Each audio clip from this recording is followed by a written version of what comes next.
Nous reprenons avec Françoise Davoine. Vous êtes psychanalyste, maître de conférences à l'EHESS. À la retraite. On va dire honoraire. Honoraire. Voilà. Et donc auteur de nombreux ouvrages, en particulier La folie Wittgenstein en 2012, Mère folle en 2006, Don Quichotte pour combattre la mélancolie, et avec Jean-Marc Gaudière, qui a déjà été appelé à la barre, Histoire et trauma en 2012, traduit dans plusieurs langues, et en 2013, À bon entendeur, salut. Alors, je suis très contente d'être au milieu de personnes qui ont parlé de façon si brillante ce matin, si exceptionnelle. Et je me situe un peu dans la suite du fait que la guerre en performance dans la création littéraire, qu'elle soit orale ou écrite, nous a valu toutes les épopées dont parlait Charles Malamud, du monde entier, des pièces de théâtre tragiques mais aussi comiques. Bien sûr, il n'y a pas de carnaval dans les pièces de théâtre, dans les tragédies, mais il y a les comédies tout de suite après. Et puis le théâtre des fous médiéval, et plus près de nous, les romans. Et je vais parler de ça, les aventures de Don Quichotte. Je suis une fanatique de Don Quichotte, dont l'impact factor était énorme, puisque c'était le second best-seller après la Bible. Et au XVIIIe siècle, je parle de ce roman anglais, on est quand même dans un colloque franco-anglais, malgré les apparences. La vie et les opinions de Tristram Shandy, gentleman, dont j'ai parlé tout à l'heure, enfin, j'ai commencé à l'évoquer, qui se situe comme un épigone, Laurence Sterne, de Don Quichotte. Et vous allez voir que c'est de l'importance pour la romancière dont je vais parler maintenant. Donc, l'histoire de Tristram Shandy, c'est l'héritier de Don Quichotte, c'est le capitaine Shandy, qui est blessé à la bataille de Namur. Il a son Sancho Panza, qui est le caporal Trim, blessé à la bataille de Landen pendant la guerre des sièges, au temps de Malbrout s'en va en guerre, duc de Marlborough, à la fin du XVIIe. La trilogie de Pat Barker, dont je vais parler aujourd'hui, donc 3 titres. Regeneration, en fait, c'est traduit, le seul traduit chez Actes Sud, il paraît que c'est épuisé, qui est traduit sous le nom de Régénération, en fait c'est Régénérescence. The Eye in the Door, c'est l'œil dans la porte. Et le 3e livre, The Ghost Road, La route des fantômes, ont été publiés entre 1991 et 1993. Et la romancière s'inscrit dans cette tradition des romans qui sont une thérapie des traumas de guerre, tout en écrivant leur histoire. La performance du roman de Sterne, j'y reviens parce que c'est je trouve que c'est un peu dans cette lignée, est de mettre en scène la thérapie du capitaine Toby, blessé à la bataille de Namur, et de l'enfant Tristram, son neveu. Et je tiens à préciser, toujours, quand on travaille sur les traumas de guerre, on travaille avec l'enfance, les enfants de la guerre. C'est très important. Donc, l'oncle Toby, alors le neveu Tristram, il est accablé d'infortune depuis sa conception. Le roman commence avec sa conception ratée. L'oncle Toby est le seul à prendre soin de son neveu, avec une tendresse, nourrie au front, dans la boue des Flandres et d'Irlande, où l'on s'étripait vaillamment. C'est ça le paradoxe. Alors que son frère pacifiste, Walter, un homme d'affaires anglais, le père de l'enfant, un encyclopédiste, ne cesse de pondre des théories, y compris pédagogiques, sans s'intéresser le moins du monde à son garçon. Enfin, sans s'occuper de son garçon, plutôt. La boue des Flandres, celle, dit Pat Barker, qui colle les hommes entre eux, d'un amour inconnu en temps ordinaire, est la glaise primordiale qui est maniée par la romancière. Dans le droit fil de Tristram Shandy, elle choisit comme héros, sur les mêmes champs de bataille, pendant la guerre de 14, le capitaine Rivers, doté de la même sensibilité que le capitaine Toby. C'est un nouveau Don Quichotte. Rivers se bat avec les livres, non de chevalerie, mais de psychanalyse. Il lit Freud d'une main, et de l'autre, il écrit ses notes cliniques tout en se rendant compte que la méthode freudienne, la technique, ne marche pas avec les soldats revenus des tranchées. Donc, il doit le modifier, et comme il va noter tout ça. Et surtout, qui sont ces patientes? Ce sont des poilus de 20 ans, des poilus anglais de 20 ans, qui ont des symptômes qui leur donnent l'allure de vieillard. Il a pour Sancho Panza un poète, Siegfried Sassoon, à moins que ce ne soit le contraire, que Rivers soit le Sancho Panza de Sassoon. Nous verrons que cette inversion des places gemellaires, comme disait Jean-Max, ou de ce double, on va voir que le double est très important, est un trait incontournable de la psychanalyse, de la folie et du trauma. Cette fois, les personnages sont historiques. Sassoon et Rivers ont bien existé. Le poète Sassoon vécut entre 1886, il est mort en 1967. Donc il a échappé à la guerre, enfin il a survécu à la guerre de 14 qu'il a faite. Rivers, lui, est un contemporain de Freud. Il a vécu entre 1864 et il est mort en 1922. Avant-guerre, il était déjà, enfin avant la guerre de 14, il était célèbre comme neurologue. Avec son collègue Henry Head, il a fait justement une expérimentation sur la régénérescence des nerfs, tandis que Head s'était coupé lui-même des nerfs. Donc, il se prenait comme cobaye et son assistant, Rivers, testait la régénérescence de la sensibilité. Enfin, je ne vais pas parler de ça tout de suite, mais c'est très intéressant. Surtout, il est connu pour ses travaux anthropologiques à Cambridge sur les chasseurs de têtes des îles Salomon. Il a écrit plusieurs livres. Il était très célèbre comme anthropologue. Mobilisé, alors il est donc en 14, il est mobilisé comme médecin, mais comme il n'a pas l'âge, enfin il est trop vieux pour aller au front, on va l'envoyer dans un hôpital militaire près d'Édimbourg. En fait, c'est un endroit qui est pas un hôpital à l'origine, mais où affluent tous les soldats, à la fois blessés physiquement et psychiquement. C'est là justement qu'il va lire Freud d'une main et de l'autre. Il va forcément changer des choses. Mon point de vue aujourd'hui est de considérer la trilogie de Pat Barker dans un premier temps comme une performance historique et dans un deuxième temps comme une performance cérémonielle. La psychanalyse française ignora longtemps les trouvailles des anglo-saxons. D'ailleurs, on n'aime pas les anglo-saxons, j'ai remarqué. Sur le champ de la folie et du trauma. Pendant la Première Guerre mondiale, surtout, car en France, le traitement psychothérapeutique n'existait pas. Il n'y avait que des traitements électriques, qu'on appelait faradisation. On mettait des électrodes là où ça ne marchait pas, et l'hydrothérapie ou divers chocs. Mais la psychothérapie était inconnue au bataillon. Comme en témoigne, je pensais que j'étais la seule à l'imaginer, récemment, grâce au ciel, l'année dernière, des historiens Stéphane Tison et Hervé Guillemin, dans leur livre « Du front à l'asile », publié donc en 2013, démontrent ce que je suis en train de vous dire. Pat Barker, elle, raconte l'invention de la psychanalyse sur le front de la folie des guerres, enfin la psychanalyse de la folie. Toute la psychanalyse de la folie, qui sont généralement représentées par quelques individus, ont tous travaillé sur les traumatismes de guerre. Et en même temps, je vous l'ai dit, elle crée une performance cérémonielle. En quoi son approche, enfin l'approche de Rivers, diffère de l'analyse classique? C'est qu'elle n'a pas à faire, cette psychanalyse-là, des traumas de guerre et de la folie, à un inconscient refoulé, repressed, répression en anglais, mais retranché, suppressed. Nous, on dit retranché, Rivers dit supprimé.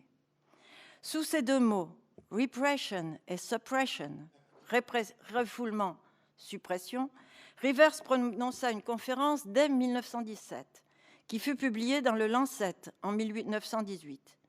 Freud lui-même avait bien identifié, on en a parlé tout à l'heure, cet inconscient qui ne relève pas du refoulement, mais il le laissa de côté en pratique.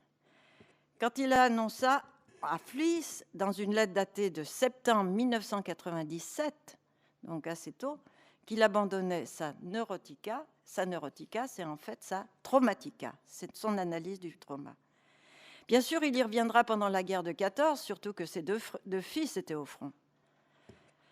Et c'est là qu'il va parler des rêves traumatiques des soldats, mais jamais il n'a parlé de pratique. Dans ces cas-là, d'ailleurs, il n'a pas vu ces soldats traumatisés.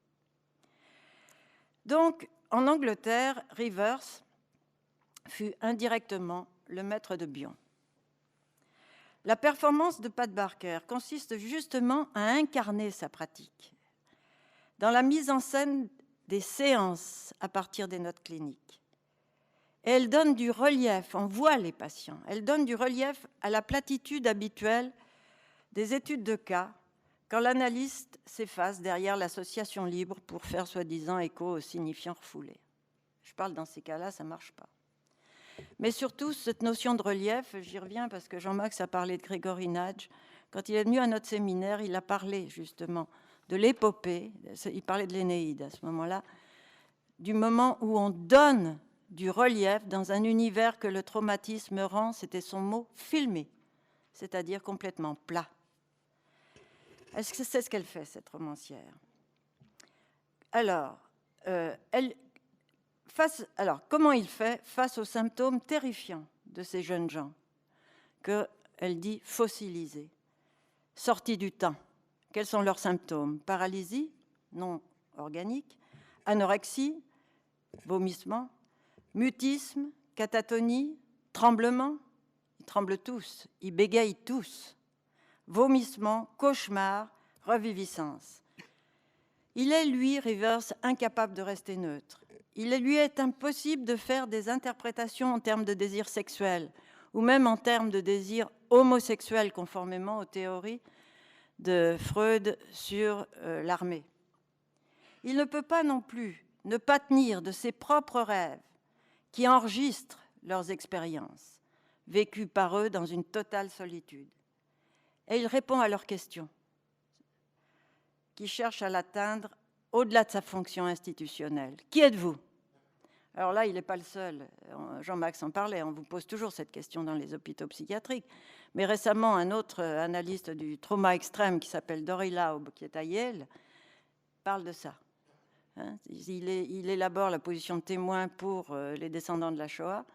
Et il dit, la première question que quelqu'un qui ne peut pas parler vous pose, c'est « Qui êtes-vous »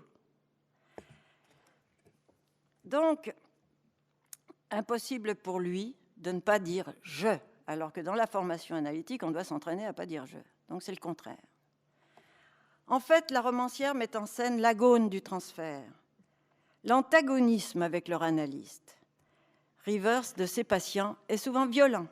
Aucun ne croit en son traitement, qui consiste, leur dit-il, à s'intéresser à leur histoire. Mais eux, ils ne veulent pas se souvenir, ils ne veulent pas parler. Et ils ne s'intéressent pas seulement à leur histoire par les mots, puisque les mots sont souvent inutiles, mais ils portent une extrême attention aux moindres traces de leur langage corporel. Par exemple, quand un patient refuse le truc freudien de parler, dit-il, dit ce patient, à un papier peint empathique, et quand ce patient nie mordicus se souvenir de ses cauchemars et de son expérience en France, Rivers lui fait remarquer que non seulement il les montre à tout le service, qu'il réveille chaque nuit de ses hurlements, mais qu'il les montre tout spécialement à lui, qu'il retrouve tous les matins sur le sol, en train de ramper et d'essayer de rentrer dans le mur.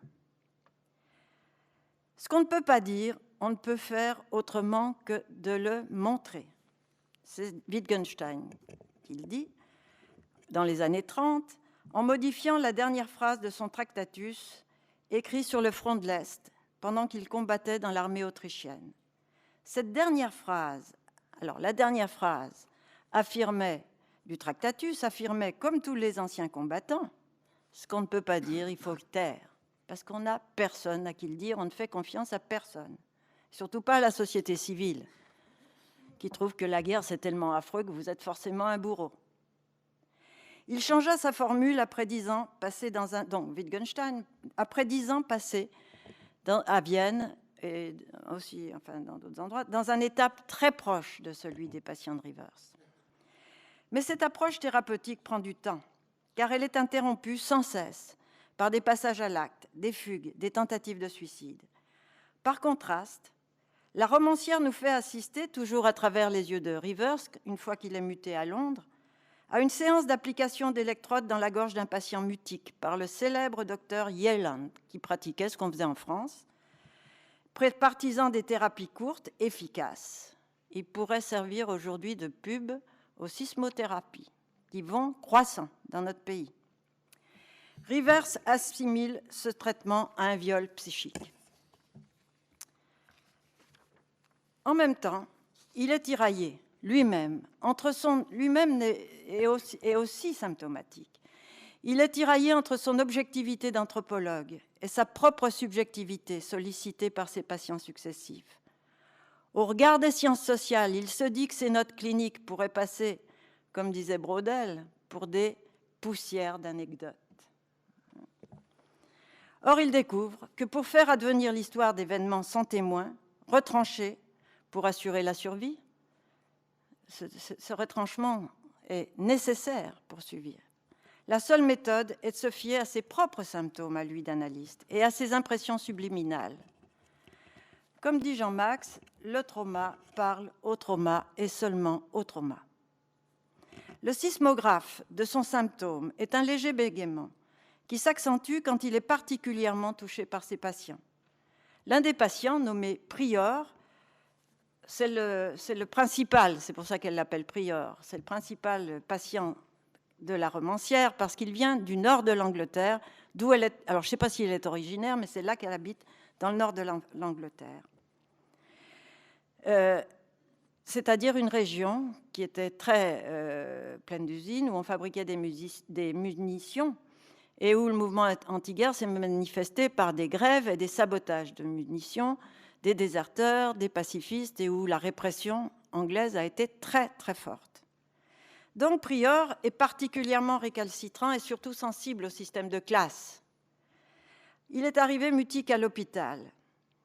Et puis, il finit par prendre confiance en Rivers et à se mettre à parler. Et il lui dit comment il cessa de parler quand il dut ramasser l'œil d'un copain explosé et le tenir dans sa main, qui le regardait. Enfin, le copain a été explosé par un obus qui était tombé à côté de lui. Mais Prior ne supporte pas que les questions aillent toujours dans le même sens. Et il demande à Rivers, pourquoi bégayez? Depuis quand bégayez-vous? Et dans un geste théâtral que je trouve magnifique, Rivers lui dit, on va changer de place. C'est vous le psy, là, pendant quelque temps, vous êtes le psy, et il change de place. Et il lui dit depuis quand il bégaye. Depuis ses 5 ans. Et il ajoute que depuis ce temps-là, il cessa aussi d'avoir des souvenirs visuels. Mais, comme il le dit par ailleurs, ça, il l'a déjà dit publiquement. Mais il lui en fait quand même la confidence. Cette inversion de place, je le répète, se produit toujours dans une analyse de folie et de trauma et prélude généralement à la remise en marche du temps arrêté, bien qu'on n'a pas du tout envie d'y aller. Au plan de la micro-histoire, nous apprenons que William Rivers est le fils d'un pasteur, rééducateur de langage et surtout du bégaiement. Il a complètement échoué avec son fils. L'un de ses célèbres patients est Charles Dodgson, alias Lewis Carroll, qui prit pour l'une des figures d'Alice la sœur de William Rivers, Catherine. Or, actuellement, et ça, il y aura quand je vous dis l'enfance est très présente, comme toujours dans ces histoires-là, actuellement, à l'âge adulte, Catherine reste aussi clouée au lit, comme les patients de Rivers. Et il a toute une analyse, Rivers, sur ce que c'est que d'être pris dans l'imaginaire d'un adulte, complètement. Bon. Alors, Pat Barker écrit « Alice in Hysteria-land ». C'est elle qui révèle, Catherine, il va la voir à un moment donné, à son frère, l'origine du symptôme d'absence de mémoire visuelle. Charles Dodgson détestait les garçons. Il les considérait comme une erreur, ce qui désespérait le gosse, William. Pour calmer une de ses crises de larmes, sa sœur lui raconte que leur père lui montra un tableau représentant leur illustre ancêtre. Ils ont un illustre ancêtre, le grand-oncle William Rivers, du même nom que lui, qui était le marin qui tua l'homme qui tua l'amiral Nelson. Le tableau le montre. Après une amputation, pas Nelson, William Rivers, après une amputation sans anesthésie, ou au moment où on lui applique du goudron bouillant pour cautériser la plaie. Ce qu'on ne peut pas dire, il faut le taire. Telle est la leçon du père orthophoniste à son fils de 5 ans, qui plus tard prendra le contre-pied de cette leçon avec ses patients. À leur contact, la mémoire émotionnelle et sensorielle de l'anthropologue, tenue jusque-là à distance par l'objectivité scientifique, lui revient depuis la Mélanésie. Pat Barker entrelace les notes cliniques de Rivers à ses notes de terrain sur les rites funéraires des chasseurs de tête. Cette méthode que Wittgenstein préconisera sous le nom de « association d'usage » dans ses remarques sur le rameau d'or de Fraser, donne à la performance littéraire de la romancière une valeur non seulement historique, mais d'efficacité symbolique, pour reprendre les mots de Lévi-Strauss. Les rites funéraires des chasseurs de tête n'ont rien à envier en violence au tableau de l'amputation de l'ancêtre. Quand un chef meurt, une tête est exigée qu'on va capturer chez les ennemis, au grand scandale des Anglais civilisateurs et destructeurs de ces coutumes. D'ailleurs, quand Rivers y est, on ramène un gamin de 4 ans. Heureusement, il ne sera pas sacrifié. On le mettra dans la maison des crânes, et comme enfant, avec un vieil aveugle, c'est lui qui devra s'occuper toute sa vie des crânes. Mais quand des millions de têtes restent sans sépulture dans les tranchées, le savoir-faire des Mélanésiens avec les fantômes lui vient en aide, l'assiste, comme on disait. La trilogie s'achève par la vision, dans les rues de Londres, de son informateur, le medicine man Njiru, comme lui célibataire.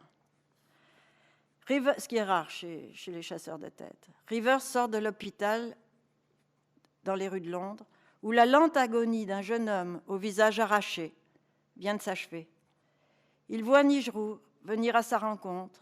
Il le voit, en chantant pour lui le rituel qui leur donne le repos. Nous sommes au début novembre 1918, la semaine avant l'armistice. Prior, le patient retourné au front, a été tué cette dernière semaine dans une action inutile, ainsi qu'un jeune poète anglais, Wilfred Owen, dans le même combat, que Rivers avait connu aussi dans cet hôpital de Craiglockart en Écosse, où Owen avait été hospitalisé pour shell shock. Alors arrive l'impossible. À quoi bon soigner les soldats de leur névrose de guerre si c'est pour les renvoyer au casse-pipe? Cette aporie tragique est exacerbée chez Rivers quand au tout premier chapitre, la trilogie commence là-dessus.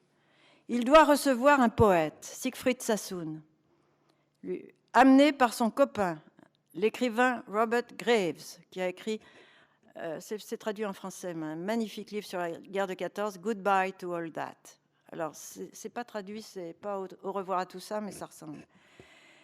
C'est Robert Graves essaie de faire passer son copain pour fou, pour lui éviter la cour martiale. Sassoon est un officier d'élite, hyper décoré, sauf qu'en juillet 1917, il quitte le front, il jette ses décorations à la rivière, mais il ne déserte pas. Il écrit à la Chambre des communes une déclaration publique pour protester contre l'absurdité de la guerre. Et le livre commence, enfin la trilogie, par cette déclaration. Il risque donc d'être passé par les armes. Rivers est mis devant l'impasse. Ou bien il dit à la commission que Sassoon n'est pas fou, et il l'envoie au peloton d'exécution, ou bien il le diagnostique comme fou et il le tue psychiquement. Leur séance se déroule 3 fois par semaine. Sassoon, au fond, n'y croit pas non plus. Je ne peux parler de mon geste à personne, dit-il à Rivers. Mais vous m'en parlez à moi, lui dit Rivers. C'est pas si bête que vous me dites, répond Sassoon. Mais pour lui, l'écriture poétique suffit largement comme psychothérapie. Il n'est pas shell shock, dit-il. Enfin, c'était la névrose traumatique. On disait shell shock, on disait obusite en français. Quand il rencontre à l'hôpital le jeune Wilfred Owen, qu'il admire éperdument, Sassoon l'incite à composer des poèmes de guerre et l'aide à travailler la langue et le rythme. Il lui dit qu'il faut suer sang et eau pour écrire de la poésie. Le rythme des séances avec Rivers va permettre à Sassoon de revivre une reviviscence traumatique. Enfin. Mais ça lui arrive quand Rivers est parti pour 8 jours, histoire de prendre congé car il est épuisé. Et c'est là qu'arrive, il y a de la tempête, il entend à la fenêtre taper sans relâche et s'aperçoit que ce n'est pas que la pluie. C'est alors qu'il voit apparaître dans l'embrasure de la porte de sa chambre un copain mort il y a 6 mois. Bientôt, ce sont d'autres morts qu'il a connus, avec leurs moignons et leurs trous dans la tête, on croirait du cantor, qui entourent son lit, tranquille. Au retour de Rivers, il lui raconte son hallucination et il se défend bien. Il dit « Ce n'était pas un cauchemar, je n'étais pas effrayé. Ils étaient perplexes, ils se demandaient ce que je faisais là. » Il tend alors à Rivers une feuille de papier où il a écrit un poème. Alors je vous le traduis, c'est ma traduction. Et j'en saute des passages, bien sûr. Quand je suis endormie, en rêvant bien au chaud, ils viennent, les homeless ones, les sans-abri, les noiseless dead, les morts sans bruit. Ils chuchotent à mon cœur, leurs pensées sont les miennes. Pourquoi es-tu ici? D'Ypres à la Frise, nous t'avons cherché sur les lignes. Je me réveille dans une sécurité amère, unfriended, sans mes amis. Et pendant que se lève l'aurore, avec la pluie qui bat, je pense au bataillon dans la boue. Quand vas-tu retourner vers eux? Ne sont-ils pas encore tes frères à travers notre sang? Le dernier vers reprend la phrase que Laurence Sterne, a écrite à propos de l'esclavage. Alors, je ne sais plus exactement, c'est dans le 9e livre de Tristram Shandy. « Are they not our brothers and sisters » Ne sont-ils pas nos frères et nos sœurs? Cette phrase a servi, après la mort de Sterne, de devise à tout le mouvement anti-esclavagiste en Angleterre. Sterne est mort en 1768. Le poème de Sassoon lui a fait prendre sa décision. De lui-même, il retourne au front. C'est la poésie en acte. C'est le poème qui le décide.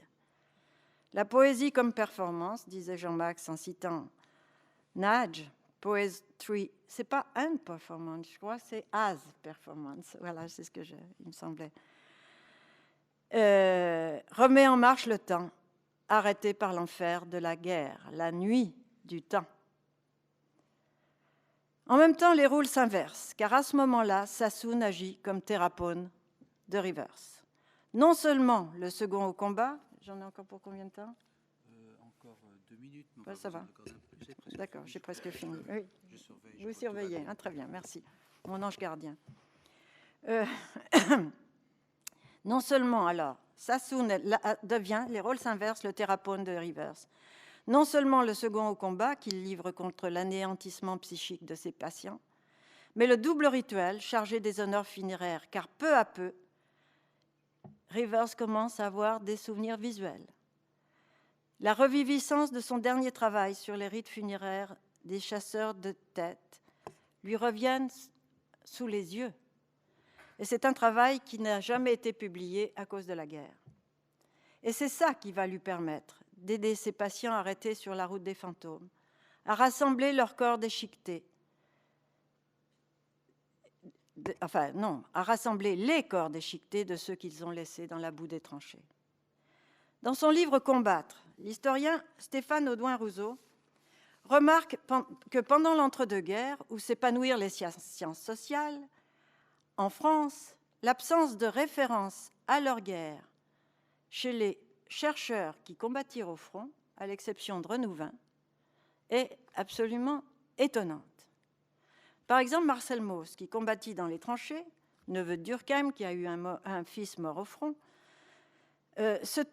Marcel Mauss se tait sur son expérience alors qu'il travaille sur des sociétés de guerriers dans les plaines, les sociétés amérindiennes. Audouin-Rousseau lui-même, historien de la guerre de 14, attendra cette année même, 2014, du centenaire, pour écrire cette année l'histoire de ses grands-pères traumatisés, surtout l'un, et négligé par la famille pendant la guerre de 14. Son livre, Quelle histoire, est écrit à la première personne. Rivers découvre que cette dissociation entre sa subjectivité de chercheur et l'objectivité de ses travaux scientifiques est la même que celle qui permet aux soldats de se couper de leurs émotions pour combattre. La sortie de ce piège où leur psyché reste captive, il y a un Américain, Joseph Heller, qui appelle ça un catch-22. C'est un livre sur la guerre de 40. Se fait lors d'une scène qu'il inscrit dans ses notes cliniques rapportées par Pat Barker dans son deuxième livre. Rivers termine la guerre en poste à Londres, dans un hôpital de la Royal Flying Corps, l'ancêtre de la RAF. Sassoon y est rapatrié pour une blessure à la tête qui, heureusement, vérifie Rivers, n'a pas atteint le cerveau. On lui donne une chambre seule, ce qui est l'exception, avec à côté de lui un lit inoccupé. Il est accablé de visites, en particulier des pacifistes comme Bertrand Russell et Lady Otolin, qu'il félicite pour sa protestation, mais lui n'aime pas se faire récupérer. Rivers le trouve en proie à un état d'excitation. Il se demande s'il n'est pas maniaque, où il voit des millions d'hommes de la guerre, des millions. Et donc là, je pense que c'est comme Don Quichotte, quand il voit toutes les guerres de son père Cervantes, blessé à Lépante, esclave à Alger, du haut d'une colline, à travers un troupeau de moutons. Il est dans le même état. Sassoon a été blessé par un tir ami, comme on dit, un tir des siens, friendly fire, dans un accès d'euphorie, après une action réussie, où il est sorti de la tranchée en enlevant son casque. Vous savez que le poète français Joël Bousquet a fait la même chose et s'est trouvé paralysé jusqu'à la fin de sa vie. Rivers remettra 3 heures à calmer son patient, avant qu'il ne finisse par s'endormir. Comme il est tard dans la nuit, il se couche sur le lit d'à côté et écoute la respiration du poète. C'est alors qu'il se retrouve sur un bateau en Mélanésie où il dormait dans une pareille promiscuité.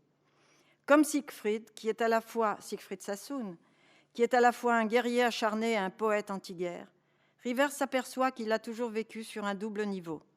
Son soi mélanésien, qu'il préférait de loin, et son soi malheureux et frustré de professeur à Cambridge.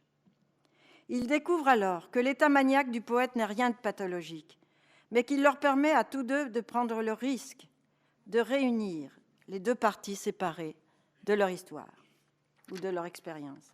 À son réveil, Rivers trouve Sassoon apaisé à côté de son lit, qu'il remercie et qui confirme le moment toujours décisif où des expériences sans témoin ont pu se vivre dans le miroir du thérapeute, de l'expérience du thérapeute.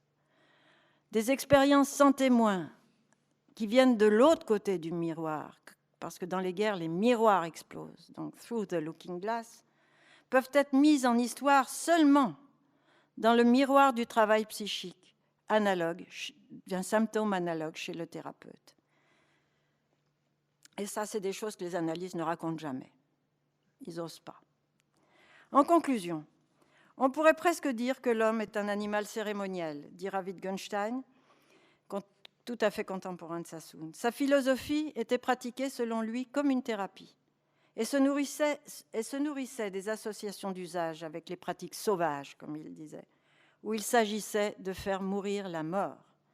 Or, la pratique cérémonielle de Njirou, l'informateur de Rivers, se situe justement dans l'entre-deux-morts dont parlait Jean-Max, entre l'agonie de la mort vivante et la mort réelle. Dans cet espace intermédiaire, la psychanalyse de la folie traumatique inaugure un rythme, une poésie qui permet d'enterrer les morts, sans sépulture, à condition que joue la fonction réciproque de Thérapone. C'est celle du fameux copain des tranchées, c'est celle du buddy des guerres d'Irak, d'Afghanistan. C'est même, je crois, le parce que c'était lui et parce que c'était moi de Montaigne et la Boétie dans le contexte des guerres de religion, parce qu'il l'a quand même rencontré après l'écriture de la servitude volontaire. C'est une instance cardinale au milieu des horreurs et des trahisons de la guerre que la romancière fait exercer. On pourrait presque dire que la trilogie de Pat Barker est une œuvre cérémonielle. Voilà.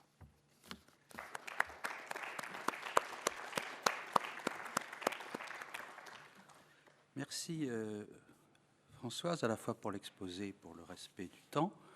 Vous avez évoqué en filigrane plusieurs personnalités originales que je trouve très sympathiques.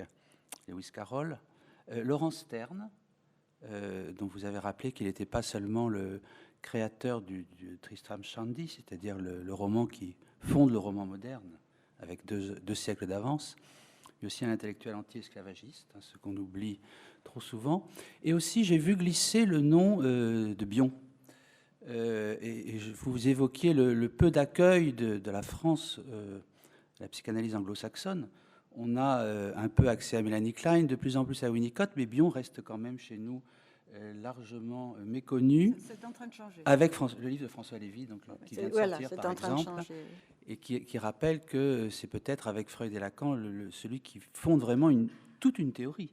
Et je voulais vous demander, j'ai l'impression que c'est quelqu'un qui a compté pour vous. Surtout pour Jean-Max. Surtout pour Jean-Max qui a fait tout un. Mais c'est surtout que, nous partant du principe que Lacan ne s'intéressait pas à la pratique de la psychanalyse dans les psychoses, nous sommes partis la chercher chez les affreux anglo-saxons. C'était le diable à l'époque.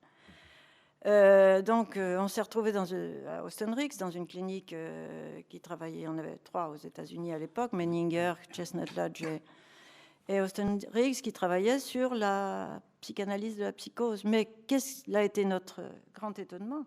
C'est que ces gens-là étaient comme Bion. Les vieux, ils étaient tous passés par Guadalcanal, la guerre du Pacifique. Bion venait de la guerre de 14. Tous les psys de la psychose aux États-Unis étaient passés par la guerre. Et donc, ils travaillaient d'une façon très particulière.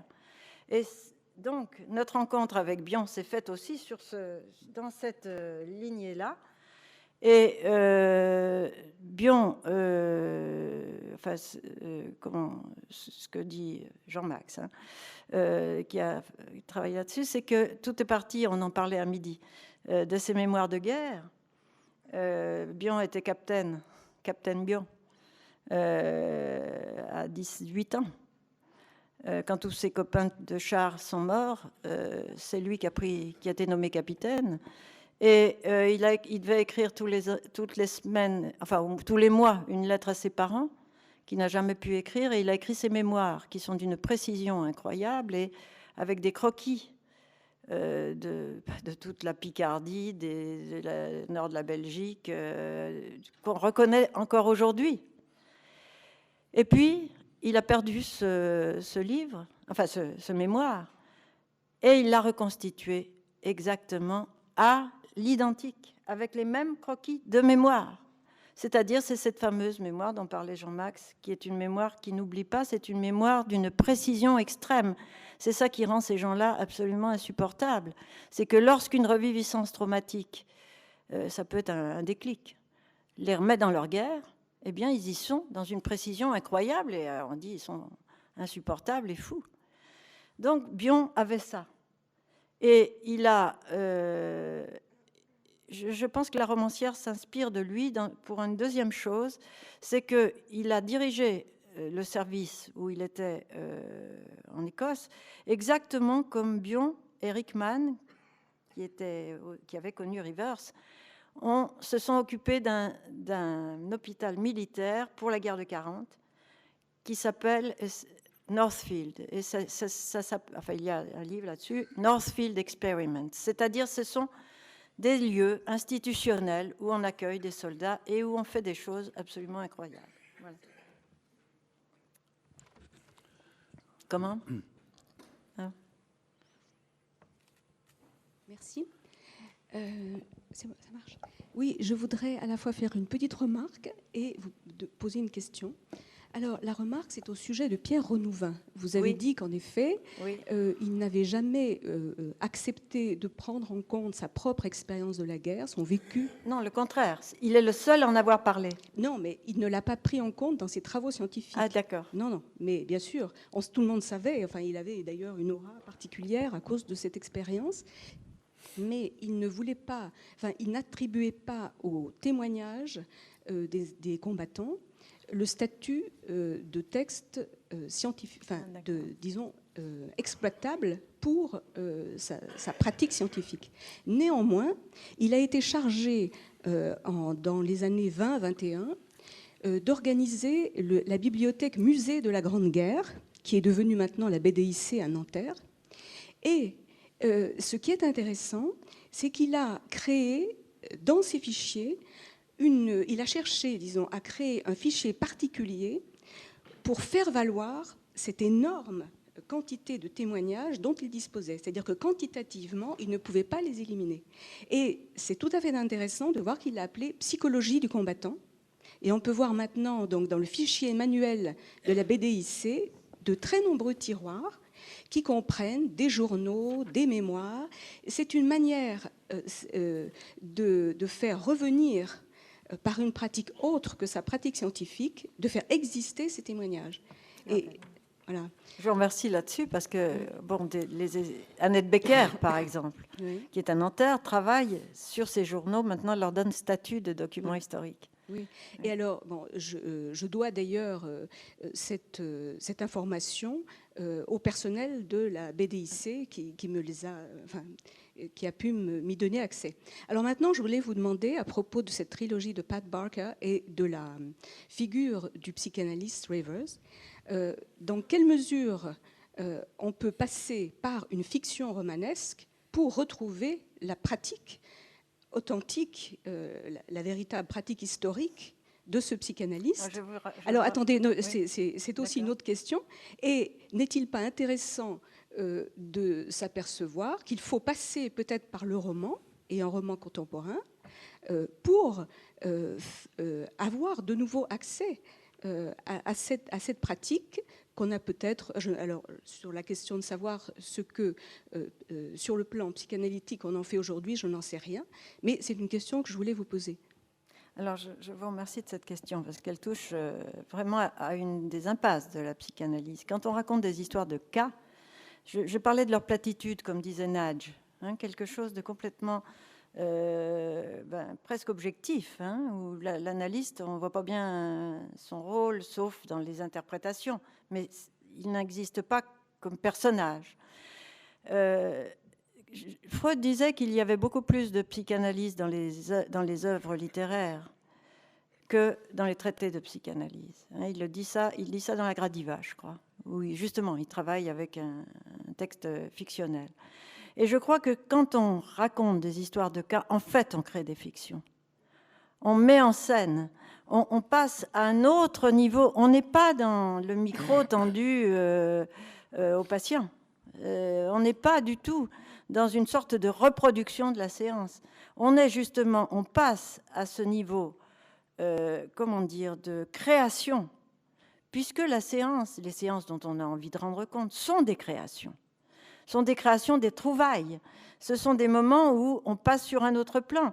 Et donc, ça ne peut pas être rendu dans une sorte de matérialité purement, comment dire, d'enregistrement de magnétophone. Il y a forcément création d'une œuvre d'art. Alors, ce n'est pas toujours artistique, mais c'est sur ce niveau-là que ça se plante. Tout est, je pense, hein, quand vous racontez une histoire, vous ne racontez pas l'histoire de ce patient, vous racontez la vôtre. C'est une relation. C'est forcément un agone. C'est forcément déjà quelque chose de théâtral. Voilà ma réponse. Je vous remercie. J'en aurais peut-être une concernant la question de l'historicité, c'est-à-dire Pat Barker, c'est le début des années 90, c'est ça? Oui, elle a écrit d'autres livres. Hein, oui, mais sa trilogie, je veux dire. Oui, 91, 93. Voilà. Et donc, cette démarche cérémonielle comme ça, qui est assez singulière quand même, est-ce qu'on pourrait la raccrocher à quelque chose d'historique qui se déroulerait à ce moment-là, comme par exemple depuis le milieu des années 80 en Allemagne avec Historical Streit, en France avec les lieux de mémoire. La question mémorielle vient de façon très massive occuper le champ. Est-ce que quelque chose de similaire, enfin je sais pas, à quoi est-ce qu'on raccrocherait cette initiative si singulière? Aucune idée. Mais tu as raison, il faudrait demander aux Anglais qu'est-ce qui se passait à ce moment-là. Oui, peut-être. C'est quand même... oui. C'est une bonne question, mais je ne sais pas te répondre.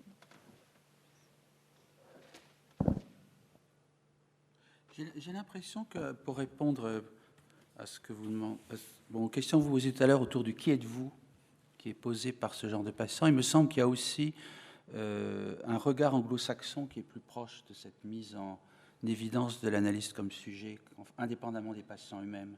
Et que les anglo-saxons, je pense que c'était aussi le cas de Winnicott, répondent plus facilement à cette question qui peut être posée par tout passant et pas seulement par les passants souffrant de ces troubles, non? Je ne sais pas, parce que Dory Lowe, qui est celui qui pose cette question très directement, lui, il est de Tchernowitz. Donc il est à Yale, mais il n'est pas d'origine du tout américaine. Frieda Fromm-Reichmann, elle était allemande. Je pense que peut-être, oui, que la France a une difficulté à... je ne sais pas, il faudrait peut-être travailler là-dessus, oui, c'est quand même une impasse énorme pendant la guerre de 14, qu'il n'y a eu aucune psychothérapie des poilus. Moi, je trouve que c'est une ignorance assez incroyable.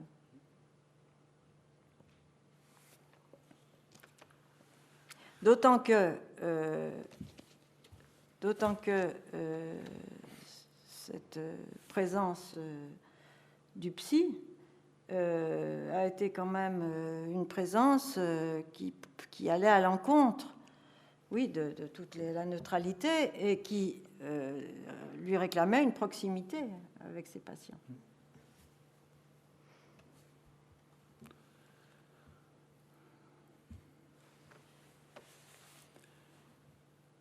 Bien, je crois que nous allons appeler Ariane Zaitsev. Merci encore, Françoise.